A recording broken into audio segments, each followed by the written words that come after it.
And now, weighing in out of the blue corner, Josh the Punk Thompson. 100%. And on the other mic, he weighs in from the red corner, Big John McCarthy.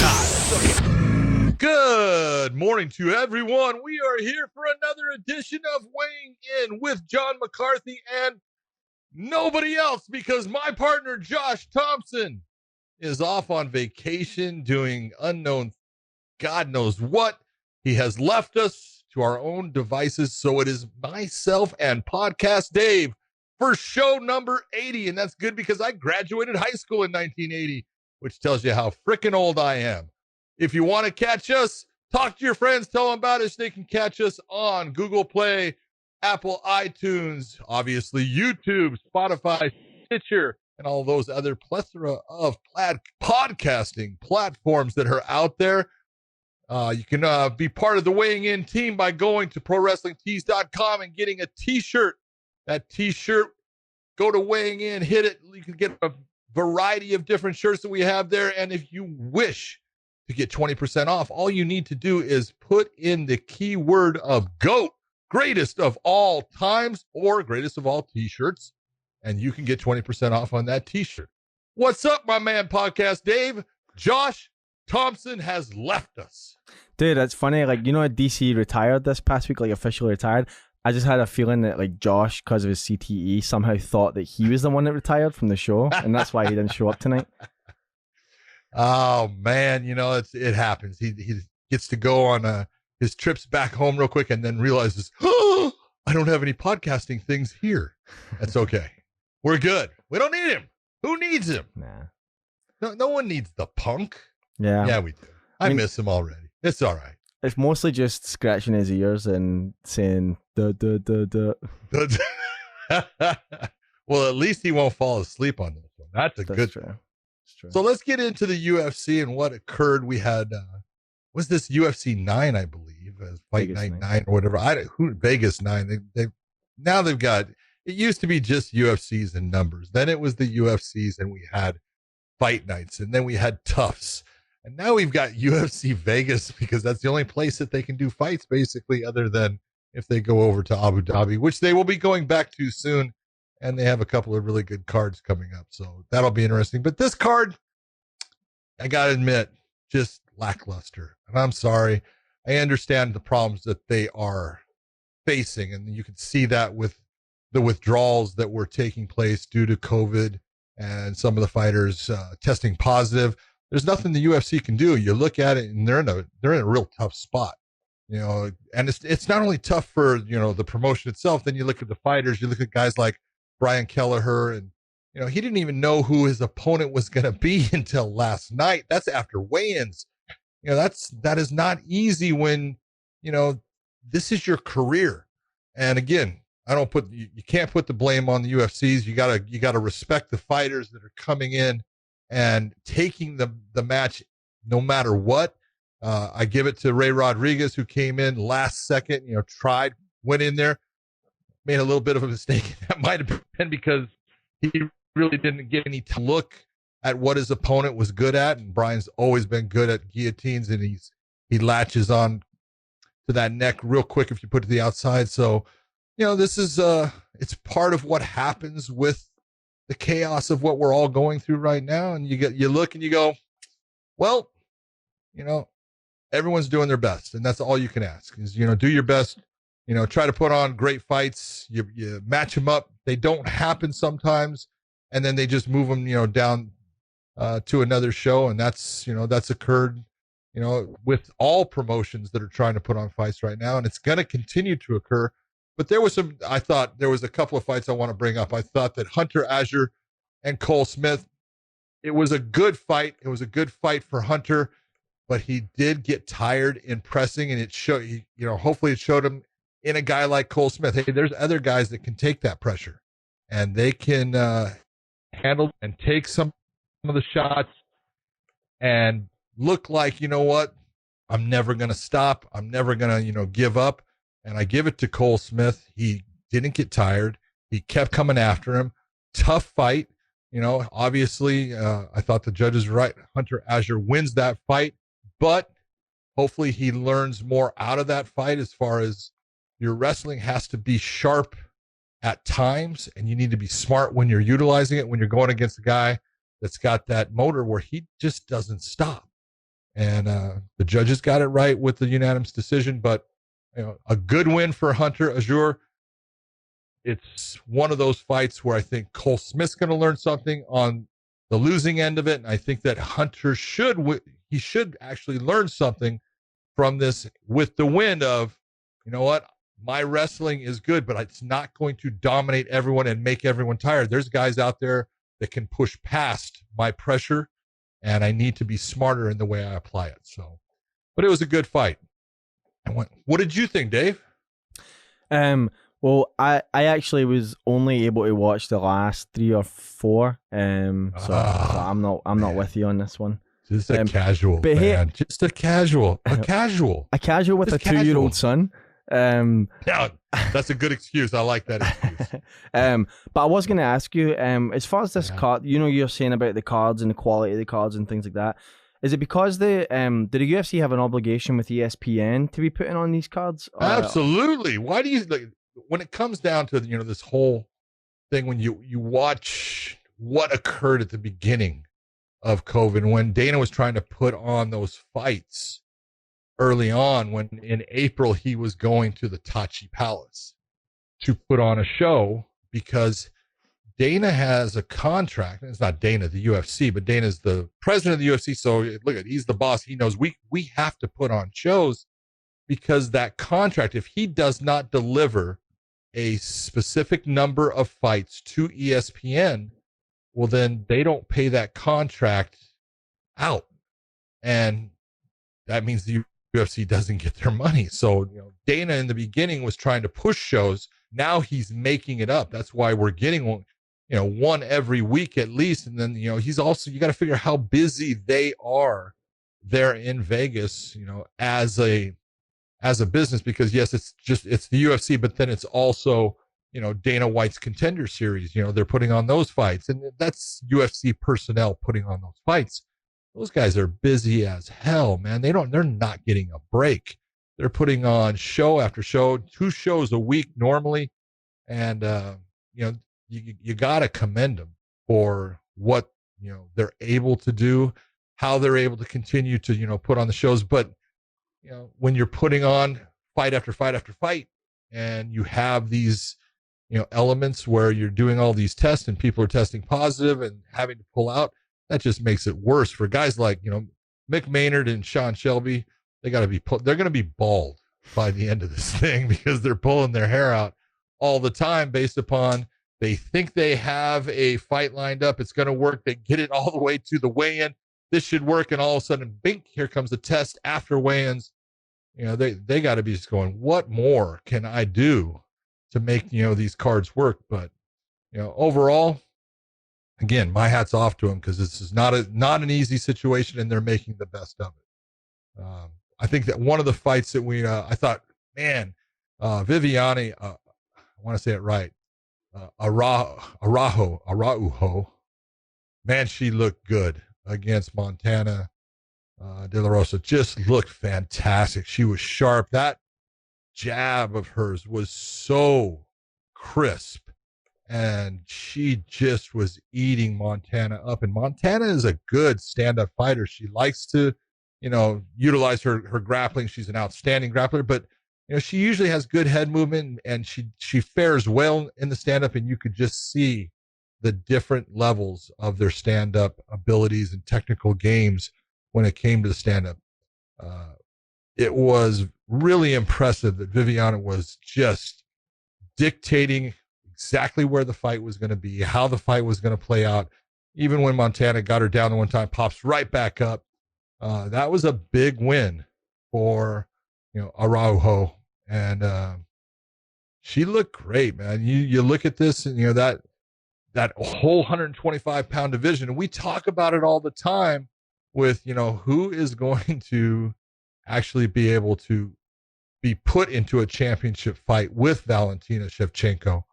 And, it's tough. And I'm not saying I think that right now that Viviana is the person you want to put in against Shevchenko, but that performance that she had, the way she was fighting, the way she looked, well, at least it's a person that you can say, man, she's in that realm of, she's in the top 10, no doubt. And one more or two more wins, and she looks that way against fighters of a level, like I know Jennifer Maia is going to get the next shot against Shevchenko, but you put Viviana against someone like Cynthia, Cavillo, man, she gets a win against someone like Cynthia, which is very possible the way she looked, and she's got a very good background on her ground game, and she got a black belt in Brazilian Jiu-Jitsu, so she looks good against another high-level opponent. Man, that's someone, the way she moves, the way she fights, that's what you're looking for a good, solid matchup, someone that could actually be in a position to possibly, take that title from Valentina. I'm not saying she's going to do it, because I really believe in Valentina, and right now she sits in a class by herself, in my opinion, in that weight class, but great fight by Viviana. So that was another one. The next one that you got to give credit to, there was a little bit of, controversy on the stoppage and stuff, but I say Michel, they'll say Michel, but Pereira, man, he looked good. You got to admit that, he just ate Imadaev up. He looked fast. He looked strong. He just dominated the fight. He even stalked and slapped his ass. There was that point. He like he blew a kiss and then slapped with it. Would have made both Nick and Nate Diaz very proud. Just the way he was able to pull that one off. So it was really a great performance overall. The ending was a little bit strange, and you look at it and people are going to sit there and say what they want. I can understand why the referee, Chris Tognoni, looked at it and said, that's a tap. And it was 2 times that the hand went up, and he's not grabbing at the wrist to try to break the choke. His hand is going up and it's making this, this little vibration motion. And so referee looks and says, you're in a bad position. You're not fighting the choke right. And he stops the fight. It doesn't matter. He was losing that fight in a grand fashion. So Pereira was going to walk away. If it went to a judge's decision, he was going to walk away with that fight anyway. So I'm not going to say whether right or wrong. I think John Anik was right in the way he said. I actually think the guy actually didn't mean to tap, but I think he made the motion of the tap. And once you make the motion, it doesn't matter what you mean. I thought Chris was right in making a decisive decision, and that, hey, I saw the tap. That's it. You're in a bad position. It's not like the guy was not in a choke and there was no submission being applied, and he makes that motion and Chris stops it. It's not what occurred. He was in a deep choke. The guy was, had taken a lot of shots. That's the time when you make that motion, a referee is going to think that you're trying to get out of the fight. And it didn't matter in the end. He was losing that fight. So, John, with him not tapping, if he was to appeal it, could that be overturned as a no contest because he didn't? I mean, I think they look like he didn't actually tap, and so if he appealed it and said he never tapped and it was in his favor, could it be ruled a no contest? In that situation with the choke on and the way that he's moving his hands, I honestly don't think any commission is going to ever overturn that one. That is not going to happen. He can appeal it. He can try to appeal it. I don't even think they would take the appeal. I think they'd watch the fight and go, nope.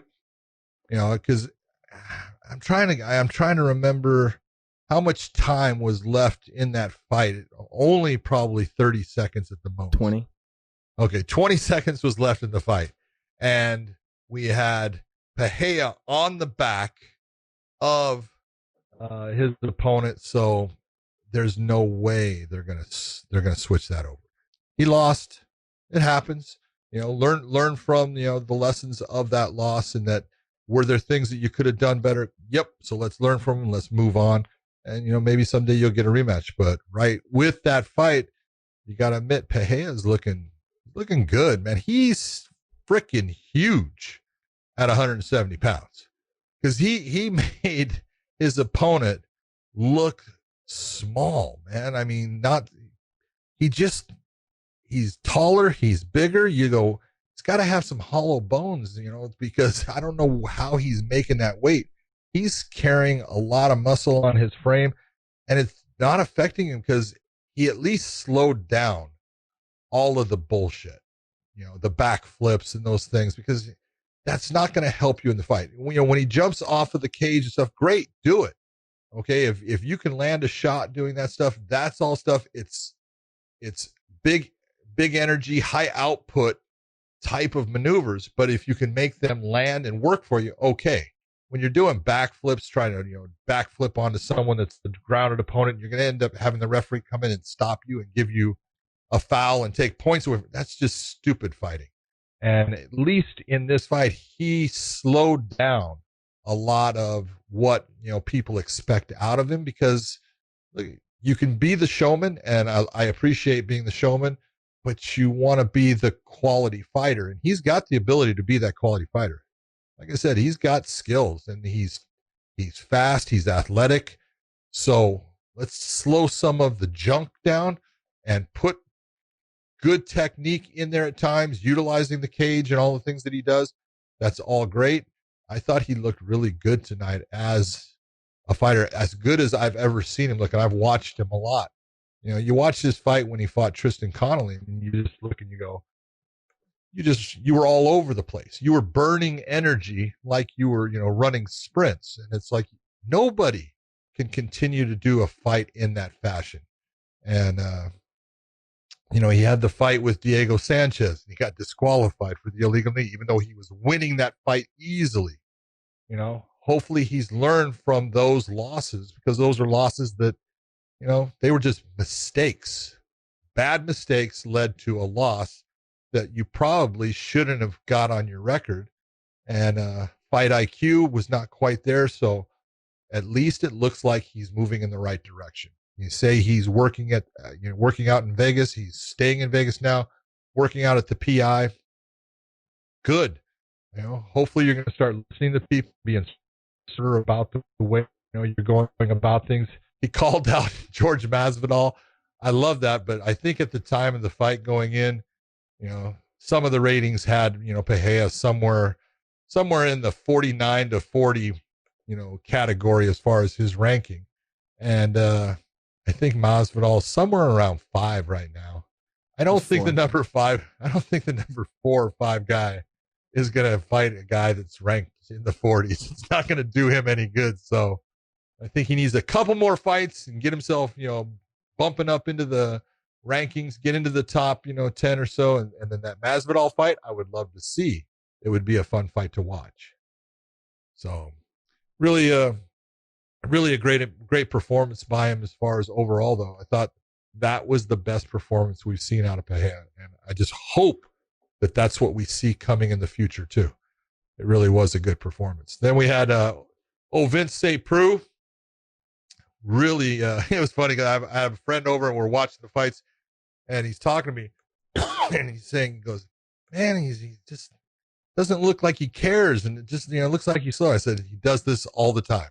I said, and then all of a sudden he explodes, and he's gonna. I had said it probably 30 seconds before. I said, you watch, this is he's gonna use a combination, gonna hit him with a left hook, and he's gonna put him down. Bing, there goes the left hook, puts him down. I look like a genius. Just look so smart. Thank you very much, OSP. You made me look way smarter than I am in this, but it was that difference. You look at the first round. I actually thought that the first round of the fight was won by Menifield.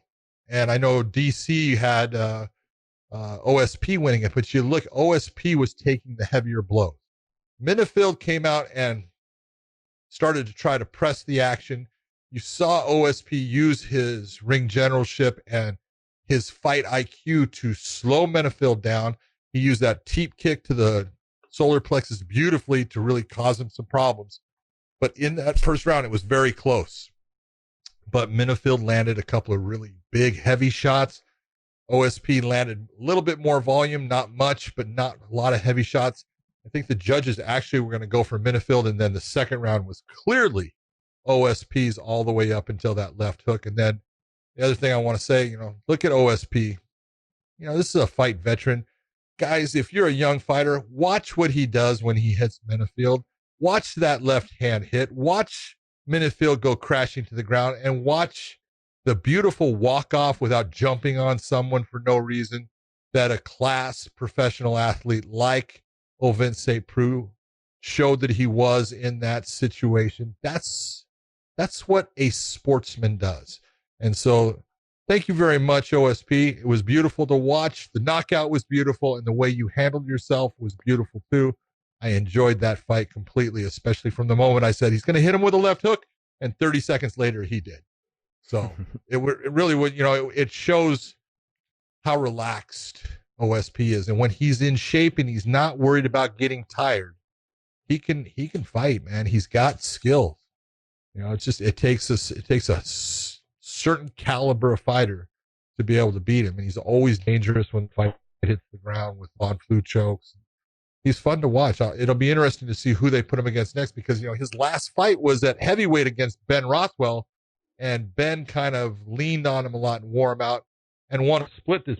But, I could even see, OSP going back up to heavyweight, but, don't fight the giant guys, and don't fight their fight by allowing them to lean on you. You got to keep that distance. You got an 80-inch reach. Use it. But I thought it was a really impressive performance by OSP. It was fun to watch. And all I'll say is that, Alonzo's been on a losing streak since he beat Paul Craig, and that's what happens when you beat the Scots. You get cursed. So it's a Scottish curse. Exactly. You're saying it's the Scottish because he knocked out Paul Craig, and since that time, Devin Clark was the first, and now we've got OSP. Yeah, I think you're right, man. If it gets to 3-0, he's going to have to go pay homage to Scotland. Yep.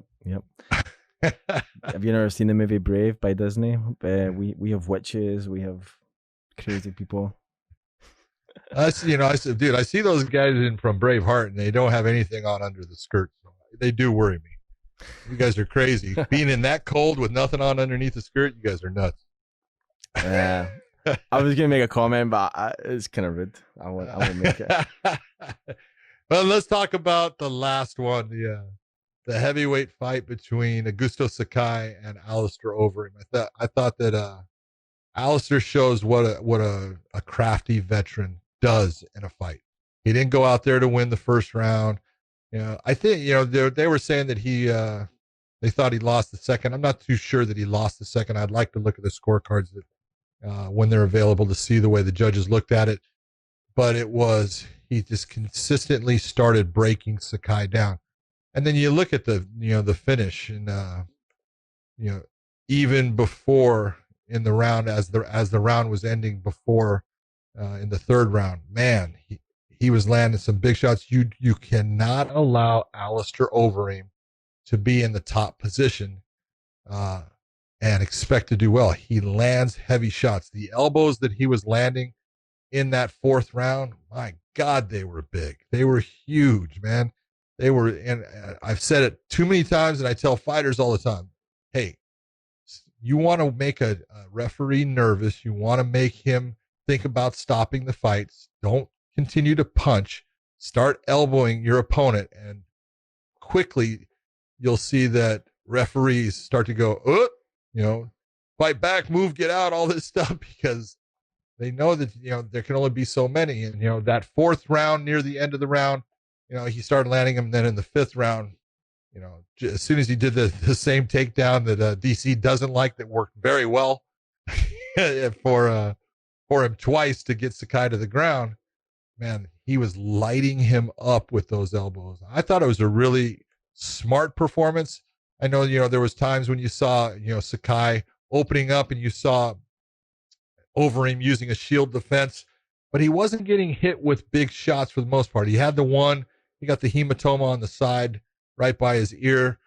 I still didn't see if that was a head or an elbow that caused that, but that was, absolutely it was damage and stuff, but it was the number of fights that Alistair Overeem has had over his career. You're looking at a guy with over 60 fights against a guy, coming into his 17th professional fight. Big difference in ring knowledge, big difference in just the way to go about fighting a 5-round fight, since Alistair's had a ton of those. It was experience. Experience won Alistair that fight. He broke Sakai down, and he fought a beautiful fight. He's been, think about, he has the one loss against Rosenstruck when, the last, what was it, man? Last 10 seconds of the fight, he gets hit. 4 seconds. And they stopped it. Yeah, well, they stopped it, and he was getting up, and so you look and you go, all right, I'll say that. If it wasn't for that fight, how many fights would he have a win streak on? Because I know he beat Alexei. He beat, Sergey. what was it? Alexei Olenek. He beat Walt Harris. He beats now Sakai. So he would have been on a 5-fight win streak off of that, because he also had the Walt Harris fight. So, he's actually fighting really well. He may not be fighting like he did in the past. That's because he can't survive fighting like he did in the past. He's fighting smarter. He's having his moments. He's not rushing the fight, and it's working for him. It's working really well. And, he wants one more run. And if he continues to fight in this fashion, he can make it. So enjoyed the fight. Actually, a lot of people talking about, Sakai and his body type. I look at heavyweights when they have body types like Sakai. It's like, doesn't make a difference. You know what? You don't have to be pretty to be a good fighter. He's a good fighter. He's a tough guy. He's got good stand-up. He needs to start, in my opinion, having more anxiety when his back is on the ground. Heavyweights with their backs on the ground are usually not in a good position. So when you have a heavyweight on top, your big thought should be, okay, I'm either going to, if I can go for the submission quickly, great, go for the submission. If that's not there, I go for the reversal, or I'm getting my butt up and getting out. I cannot stay on my back and think I'm going to be successful with a 260-pound guy on top of me hitting me. Gravity is working against you. It's working for your opponent, and it only takes one shot in the heavyweights, and you're allowing someone to hit you in a position where you can't move, you can't take a lot of the power off of the punches. Sakai's got to get it an urgency in his game when his back hits the ground. But overall, not a bad show. Obviously there was some, fights that fell out, but I really enjoyed the Sakai fight and Overeem, and I definitely enjoyed the OSP Menifield. I thought that the women's fight with Viviana was outstanding. So overall, I'm kind of impressed with what we saw, and I still feel really bad for Sean Shelby and Mick Maynard, because right now their lives are very difficult. Does it take the pressure off a bit when you don't have to have like an expectation for a card? Because this seems like one of those cards where you can kind of just think there's fights on tonight, and not have to think, oh my god, this is a card that everyone's hyping or whatever. And so do you think that like sets an expectation for you where you can just kind of enjoy it and not have to think about? Yeah, I actually, so many times there's been cards that you looked at the UFC and it's stacked. And you go, this is going to be fantastic. And it just turns out to not be. And it's, it's not the UFC fault. On paper, we're all looking at it going, that is going to be awesome. I can't wait for it. And every fight tends to become just a bummer. It doesn't work out the way you want. And that can happen in the fight world. That just happens. And then there's those ones that, man, you look at it and you go, this is going to be a crap card. They have no name value. This thing's going to suck. And every fight ends up being good. So you never know. And that's why you got to watch fights, because you can think you know what's going to happen, but there's a reason why they fight the fight, as we say. And you got to, maintain that. Well, if I don't watch, I could be missing something great. So I don't want to be that guy that's missing something great. You love fights anyways, so watch the fights. And if you watch the fights tonight, you saw some good finishes. You saw some really technical striking. You saw some tough, switches and changes. You saw educated fighters and high fight IQs, overcoming youth. And so it had it all. It was a good fight card. I've got a cup of coffee here with me. So I've got enough coffee that we can go through a lot of fan questions. You're totally going to be accused of being high tonight. Oh, of course. Of course. Pulling out a mug like that. Pulling out a mug like that, dude, that thing is huge. Unfortunately, it says Los Angeles and Starbucks. To bring back bad memories. Or brings back bad current memories of like how LA is a shithole right now. LA is a shithole. So I'm going through some of these fan questions. They're the ones that were sent in by some of these guys that got the t-shirts. So just bear with me on them when we read them. No problem. So Derek Summy wants to know, pretty often I think about how knees to a grounded opponent would open up the game of MMA, but I understand the arguments against something like pride rules. So I was thinking, what if they change the rules so that no knees can be thrown to an opponent's head while he's on the canvas? Soccer kicks and stomps would remain illegal, but grounded fighters would be allowed to strike their opponent's head with their feet as well. What do you think? I'm not understanding quite what he's saying. He said soccer kicks are not allowed. Mm-hmm. What's a soccer kick? What's a soccer kick? A kick to the head. Yep. So, I mean, I think he meant knees, but knees would be illegal. Knees would be illegal because he says earlier, change the rule so that no knees can be thrown to an opponent's head while he's on the canvas. Soccer kicks and stomps would remain illegal, but would be allowed to strike their opponent's head with their feet as well. Yeah, that's a little bit. That's a bit. Yeah, so if soccer kicks are not allowed, then that's a strike with your foot. To sit there and say, when people say soccer kicks, normally they're talking about their opponent is, well, in the worst position, they're on their hands and knees, and you see that kick come up. That's the soccer kick because it's like the soccer ball getting kicked across the field. But when it comes to knees and kicks to a grounded opponent, I'm just going to tell you straight out, it's never going to happen as far as changing in the rules. Not going to happen at all. And here's the reason why it won't happen. You've had the unified rules of MMA have been around now in the sport for 20 years, basically. They came about in April of 2001. And that was based upon all these different promotions being in the United States, all having different rule sets. So if the UFC was doing a fight somewhere, the IFC would go to that same location a month later and expect to use their rules, not the rules that the UFC was using. And then King of the Cage would come in and they would have their own specific rules. So that's the reason why the unified rules was brought in, because that way Athletic Commission can say, this is our rules. You will use our rules if you want to hold a fight in our state. And that's the way it's been. For the most part, there's been some changes to the rules, but the rules have really worked well when you're looking at, is it the best thing for the fights?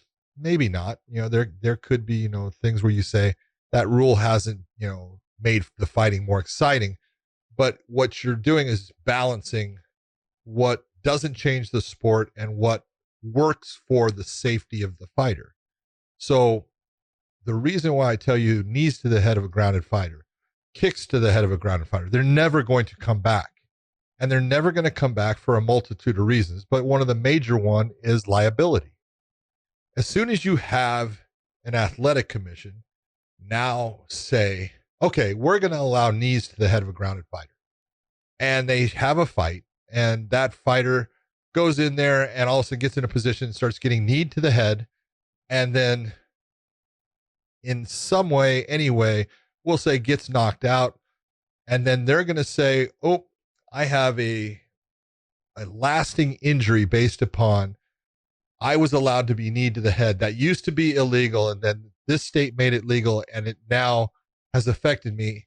And there's liability involved because a lawyer is going to go and look and say, well, all these other states, but I'll just crank off. We'll say the state of Nevada doesn't allow knees to the head and the state of California doesn't allow knees to the head. And the state of New York doesn't allow knees to the head. And the Mohegan tribe doesn't allow knees to the head. And then he'll just start going through this list and say, so they haven't allowed knees to the head for over 20 years.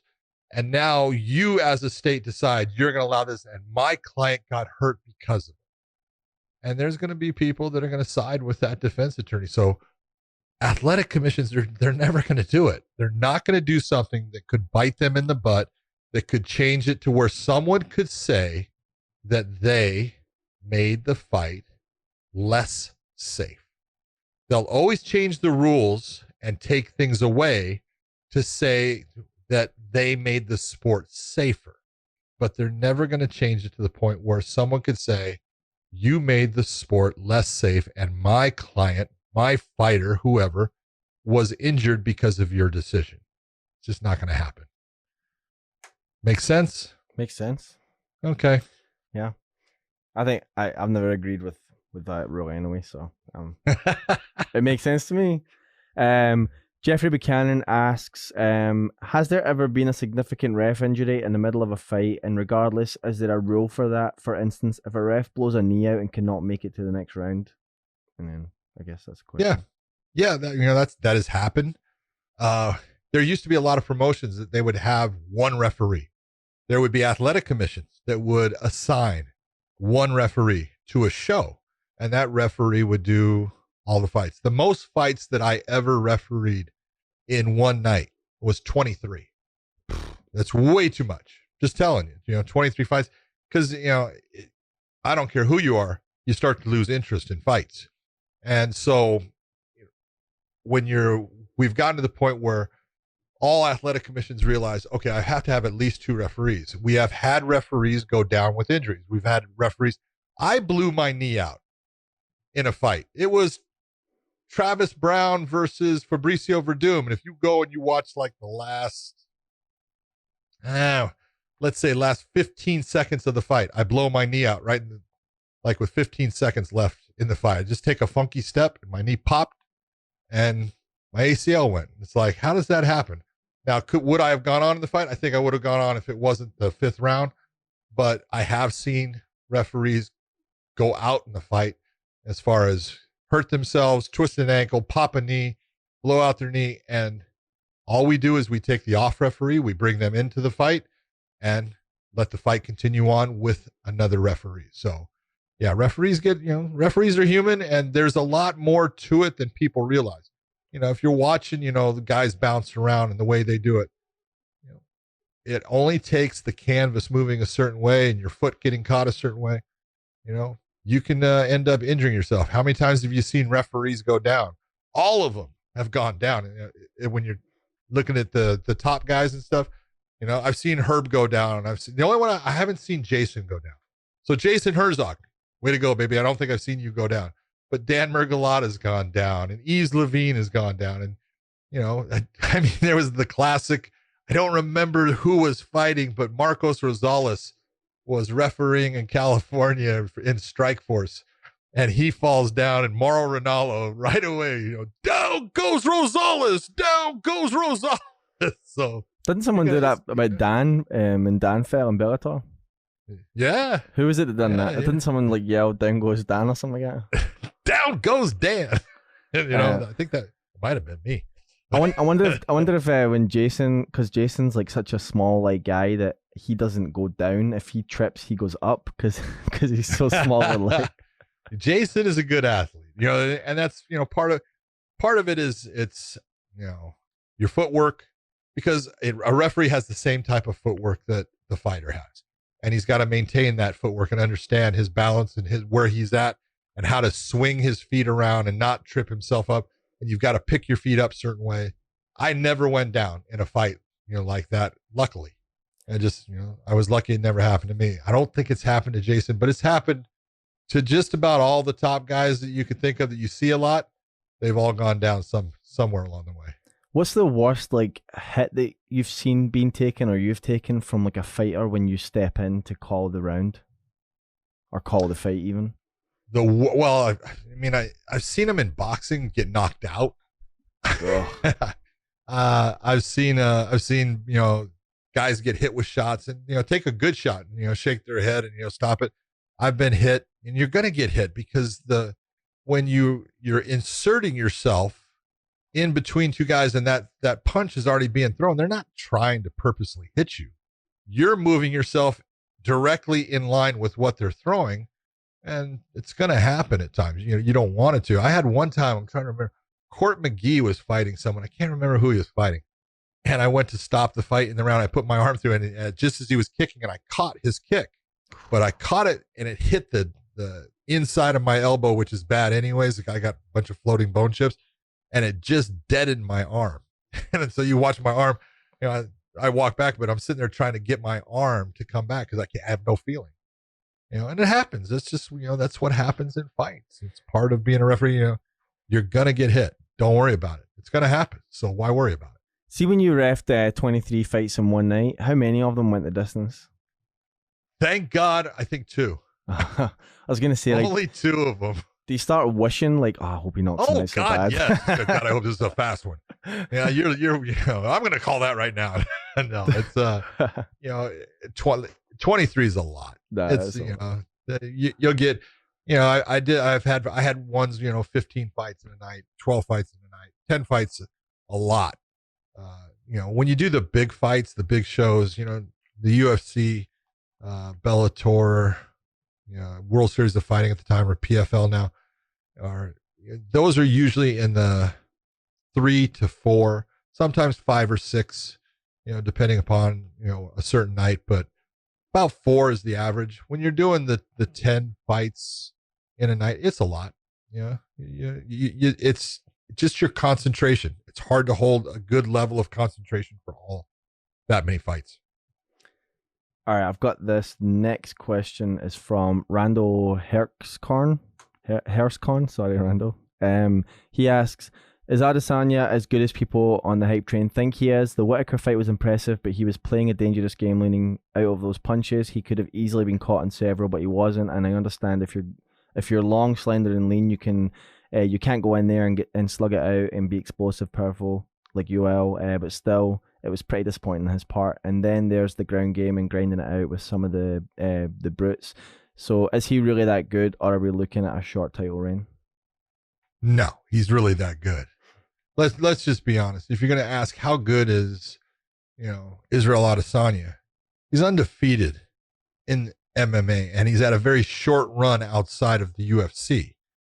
He came into the UFC with only a couple of MMA fights, and it's a matter of, he's got a ton of experience outside of the world of mixed martial arts with the world of kickboxing. And that's the only place I ever refereed Israel was in Glory Kickboxing. But his ability to keep a fight where he wants it to be. And that was the thing that really was the difference with his fight against Yoel Romero. Israel fights a certain way, and he needs someone to come after him. He's a counter striker. He likes when a guy takes shots because he counter strikes moves and lands his effective strikes off of their aggression. Well, Yoel kind of pulled the plug on that and just stood there, and which is going to make Israel come forward. And Israel is looking at a guy that was a silver medalist in the Olympics in freestyle wrestling. He's looking at a guy that was a world champion in freestyle wrestling. He's looking at a guy that is a genetic freak as far as his strength, his speed, even at an elder age, as far as he's over 40 years of age. And he's cautious because of it. I don't blame him. That sometimes styles make fights and sometimes styles kill fights. And it was the style that Yoel Romero brought against Israel that Israel was not prepared for. Israel figured that, and he and his coaches came up with a game plan of the way they thought Yoel would attack him. I think they looked at the Paulo Costa fight and looked at what Yoel did in that fight and based their game plan off of it. And Yoel did nothing of the sort of what he did in that last fight with Paulo Costa. So I think it threw Israel off, and that can happen. I think if you put those guys back in a fight together, it could still be just a snoozer fight, but it could also turn into just an incredible fight. So you never know. It's, certain guys need their opponents to do certain things. Pedro Hizzo was a guy that, man, he was awesome when someone came and attacked him. When someone came after him with an aggressive style, he ate them up because he was that counter striker. He wanted you to strike at him, and he wanted to land his counters and end it with a big, heavy leg kick. He was great at it. But when guys wouldn't press him, he would wait. He would stand there. He would, I need you to do something for me to do something. And his offense just slowed down to basically nothing. So, it just depends on the style of fight. I think Israel Adesanya is fantastic. I know Paulo Costa is undefeated also. I've done a bunch of his fights. He is a monster inside of the cage. He hits like a truck. He's got a good gas tank. For a muscular guy, he really has a good gas tank. And I know he believes he's going to walk through Israel Adesanya. That ain't going to happen. I'm not saying that Paulo Costa can't win the fight, but he is not going to walk through that guy, because Paulo Costa's way of winning the fight is going through the strength of Israel Adesanya. The only guys that are going to cause Israel Adesanya concern are not strikers. They are guys that can actually take him off of his feet. No one's really been able to keep him off of his feet for very long. That's his concern, is not being in his realm of fighting, having to fight another man's game. And Paulo Costa doesn't bring that actual, skill set to this championship match. So I think it's, if anyone's saying that Paulo Costa is the favorite in this, I think you're wrong. I think Israel is the definite favorite in it. He's the guy that's got the higher level of striking skills overall. I don't think that he has the one-punch power of Paulo Costa, but Israel Adesanya is the real deal. He's going to be around for as long as he wants. Okay, I'm not saying he can't be beat, but if he gets beat, trust me, he's still going to be in the mix, because he's going to be coming back and he's going to be getting better, because his fight IQ is very high. He is a smart fighter, and he normally makes guys fight his fight to where he can perform well. Next question comes from Scott Keller. And I think this is the last one we have on the agenda here. He asks, what is the one super fight that you wish you got to see? Anderson Silva versus GSP, Brock versus Fedor, Prime Kane versus Stipe, or something else? I would say that I would have liked to have seen Prime Fedor and Prime Brock. It's, the matter of, I honestly think in their primes, I don't think it's that good of a fight. And I think one guy was a pure fighter and one guy was a pure monster. The monsters sometimes don't fight well. And Brock proved that he's got some limitations when it comes to the fight game. He's a guy that has got a definite, verifiable background in amateur wrestling, and his wrestling, his blast double, is outstanding. But if you go back and you watch the fights where he did well, Brock came out and he fought against Frank Mir, and he lost that fight on the knee bar, but he was doing really well.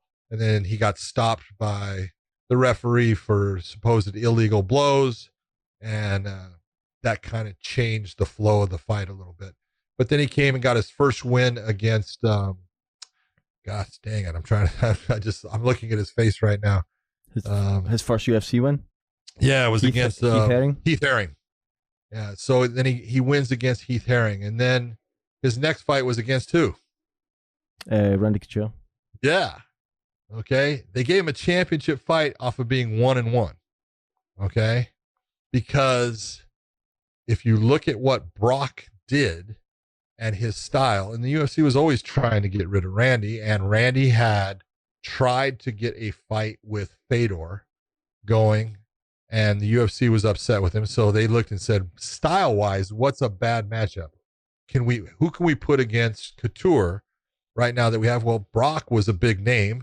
He was a big wrestler, and they looked and said, that could be a guy. And Brock ended up, beating Randy. He hit him with a shot that, hurt him, and was able to hit him with hammer fist and got him out of there and became the champion, and then had a couple of fights in there. You know, Shane Carwin was a great fight because he took a lot of abuse and he came back. But when he fought Cain Velasquez, it showed everything, because he took Cain down pretty fast in that fight. And when he took Cain down, you saw Cain quickly get back to his feet and just come back and start fighting with him. And you saw in Brock that, oh my God, that was not what I thought. I wasn't able to stay on top of him. And then he started getting hit with shots, and the wheels started falling off of the cart real quick. And he's all of a sudden spinning across, and he took some big shots, and he lost his title. And even when, you know, he came back, he showed in his fight against Overeem, doesn't like to get hit, you know. And if there's one thing as a professional fighter you have got to make friends with, it's the fact you're going to get hit. I don't care who you are, you're going to get hit. And you got to be, you know, it's okay. You learn that I can be hit. I just don't want to be hit with that one big shot. And if I get hit, I don't get mad about it. I just figure out, okay, how do I put my shots on my opponent? Brock was a guy, even in training, you know, knowing guys that trained with him, they all said, you can't hit him. You know, the coaches won't let you hit him. So he was never in that position where he was making friends with the fact I'm going to get hit. And if you were not in that position against a prime Fedor, Brock would have gotten killed. The only way against a prime Fedor, that he could have won is if he hit a blast double and hurt him going down, and then some ground and pound possibly. But you take a look at prime Fedor and the wrestlers that he fought against and how well he did against wrestlers. His striking, he was fast. His judo is good. I just don't see Brock winning that. But I would have liked to have seen it, basically to prove some people wrong. Those same people that thought that Brock was going to kill Cain Velasquez, and I told them, you're nuts. Cain's going to walk away with that. And it was like, I told you. You know, you can just see certain things. You know, there's guys that are fighters, and I love Brock as a person. He's a great guy, and he's got his place in MMA, but he's not the full package. Cain Velasquez, that was the full package.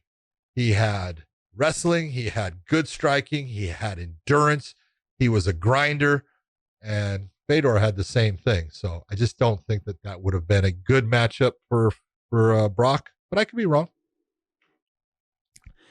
John, I actually have one more for you that I forgot. Yeah, let's go.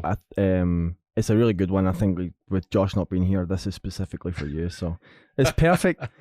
Couldn't be better. So this one comes from Christopher Worley, and he wants to know from you, if possible, what match would you go back in time to let it go a little longer, or you would change something about how you ref the fight, just in hindsight? Oh my God, there's always going to be fights. You know, most of the fights that I look at and say I would change, you know, they were from, 20 years ago or something like that. If you were looking to say actual during the fight competition, those are all old fights. If I was going to change something, and I don't think it would have changed the fight, but if I was going to change something, it would have been in the Yoel Romero versus Tim Kennedy dual gate situation that came up. I would have gotten Yoel up. The inspector had told him to stay down. I would have said, nope, stand up. And I would have gotten him over. I would have brought him over to the cage door quickly and either had the doctor wipe off the Vaseline that was on him, or that cut man, if we could have found him, and gotten the fight back quicker than what it was, because it would have been fair to Tim Kennedy. Maybe that would have changed the fight. I don't think it would have, because Tim, got hurt with a shot that was legitimate, but it would have taken any of the question out of it. So if I was going to change something, that would have been the one that I would have changed. Interesting. I was going to make a joke about the Josh and Petrucci thing, but that actually just made me think of a genuine question. Do you think that as far as like referees and that we only have one official in the cage, when there's a fight going on. So do you think that there could ever be a situation where there's referees, you know how where the cameramen are on the podiums on the corner or in each corner of the 8 sides of the octagon? There could ever be a situation where there's officials there that are only looking out for positions that perhaps the official inside the cage can't see, and where there's some type of communication or signal that they use to communicate something that they witnessed that was illegal. I've heard guys like Luke Thomas come up with ideas of second officials, and there already is kind of a second official that is we call a secondary official. That's usually the guy you'll see that is white, checking the fighters when they come out, and you see them coming out and they're checking them for fingernails and grease and making sure that the mouthpiece and cup and all that stuff. That's your secondary official. But I think in the future, what you're going to end up seeing is we're going to have a secondary official that is in charge of instant replay. So immediately, instead of the similar to what you have with the NFL, where you have officials that are up in the booth looking at a scenario and deciding, yes, that was a legal catch, or no, that was not a legal catch. It hit the ground. You're thinking in the end, somewhere along the way, we're going to end up getting a secondary official that's in charge of the instant replay on things, that he can communicate if asked by the official in the cage about a certain situations, because you'll have situations where the official doesn't see a clash of heads, and that's what hurts the opponent and puts one opponent down, and that's how they receive a cut. And the official inside the cage thinks it was from an elbow or a punch or something like that, or a kick, when really it was the clash of heads that caused not only the knockdown, but the injury itself. So that would be what you could see. When you start talking about having people talk to you off on the side, your attention as an official, if it's not 100% on those fighters, you're going to screw up. You have got to have 100% concentration on what's going on. You know what you're looking at and why you're looking at it. And you don't need anyone over here being the backseat driver trying to tell you what to do. You know how irritating it is when someone's a backseat driver? Guess what? It's even worse when you're frickin' officiating a fight. So, not a good idea. I used to drive down to a radio station with Josh in the back seat, and he would always say, "Dave, get over take over this guy. David, go around this guy." So I know exactly what you mean. Yeah, see, it's Josh Thompson can be an annoying sumbitch. Thank God he took losing the t-shirt contest to heart, and he didn't show up this week. See, it was all about the contest, and that's why our contest now 20% off. Just put in GOAT, greatest of all time. Okay, perfect way to end this version of weighing in. I do want to tell everybody out there, hey, thank you so much for tuning in to us. Thank you for listening, and I hope you enjoy what we bring. This one is a little bit different since my partner Josh was pulled away and wasn't able to come in and do the show like we normally do. We wanted to put something out for you, and that's why we're doing this on this turn for number 80. But thank you to everyone. I hope you're enjoying it. Please do me a favor if you can, go to that YouTube channel, hit the subscribe button, give us the thumbs up if you like what we're saying. If you don't put anything, okay? That's just the way I look at it. If you have a comment, you can put the comment in there. Obviously, my wife will probably read the comments, or Dave will read the comments because I don't read the comments. But when it comes to doing us a favor, hey, talk to your friends, tell them to tune in, listen, see if they like it, and get them to subscribe too. So thank you very much for being out there. We do appreciate it, and we hope that you're enjoying the show.